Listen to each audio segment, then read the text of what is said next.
It's been a while since I've done a vlog, and actually I haven't been making a lot of videos lately because I've gotten busy with doing my business and I've been making commissions for people. I also have been making inventory for a couple of art fairs I'm doing this month. One I just got finished doing last weekend, so here in a little bit I'm going to show you some video and pictures from that art fair.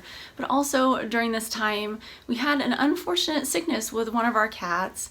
Karma, who is my oldest cat, she's also the grumpiest one. She just hasn't been feeling well for the last few weeks. The first vet visit, which was like 3 weeks ago, they couldn't get a blood draw on her to check any of what was going on in her like kidneys and liver and her blood sugar, any of that stuff, because like I said, she's kind of a feisty cat and she was biting them, and she has heart disease already, so she's on Salix, which is Lasix, the same medicine, like humans take it for heart issues as well. And so she's been on that for years because in the past she had a stroke. So she's 12 now. She had the stroke when she was 7 or 8, so she has a lot of health issues and she's overweight.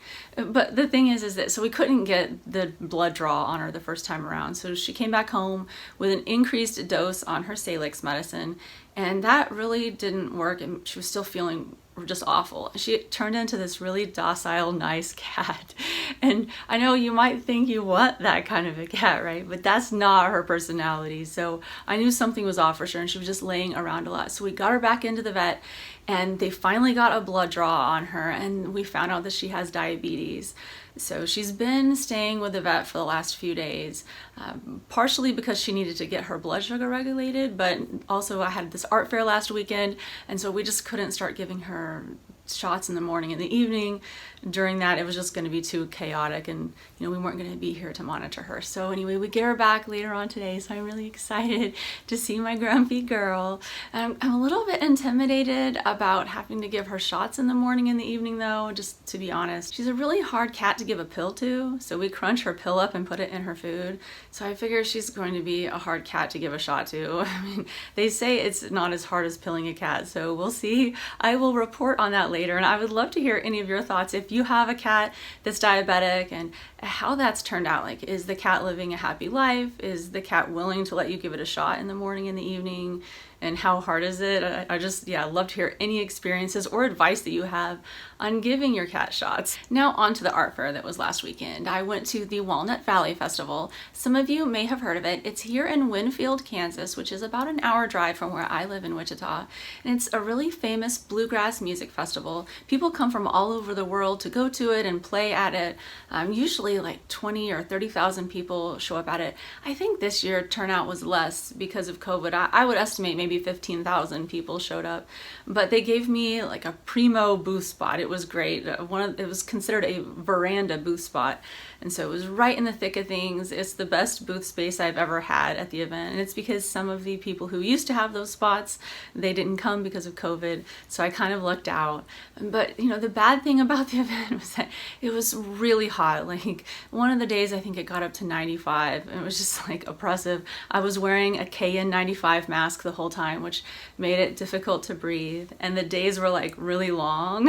So we would start setting up in the morning at 9 a.m. and then we would go until about 9 p.m. and so it was really long. We would drive back here to Wichita every night to sleep and then drive all the way back there, and so it was just really grueling. But I'm happy that I did it. I was on the fence about doing the event because of COVID, but my booth space was outside. Well, it's on a veranda which has like a roof over you, but you have like an open front and open sides, and so there was plenty of airflow. It was just super hot, and the mask really sucked. But I wore it the whole time because I wanted to be safe. And there were so many people coming through, and most of them weren't wearing masks, and a lot of them were like getting up in my face and talking to me real close, and it was like I was really felt more comfortable wearing the mask since most people weren't really practicing any level of social distancing at all. Here is a video that I took of what the inside of my booth looks like.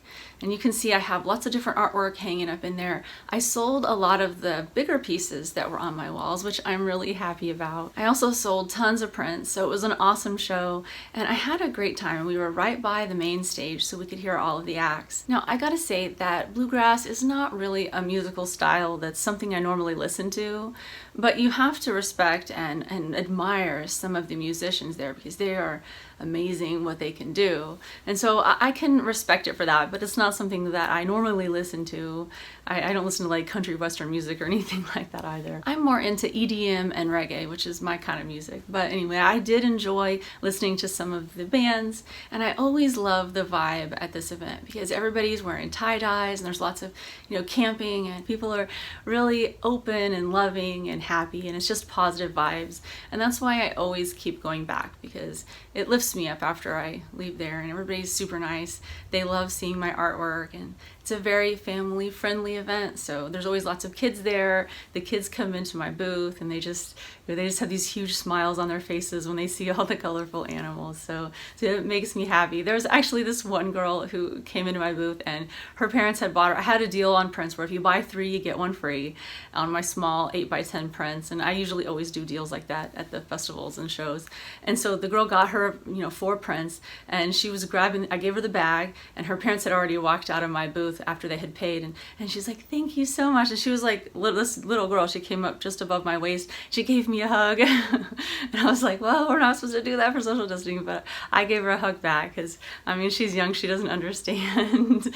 But it was very sweet. She was so happy and appreciative to have my art, and that really means a lot. Online's great too, and I love when people purchase my art online and comment on my art and give me positive feedback. It's really great, but in person, there's just nothing quite like seeing people's faces light up and just seeing the joy warm their whole essence of being as they're looking at my art, because that's the point of why I make all the art that I do. I just want to lift people up and spread positivity. So anyway, overall, I've had a little bit of stress over the last couple of weeks because of my cat, but last weekend was awesome and my cat's getting better, so life is good. I hope you all have an awesome rest of your day. See you next time.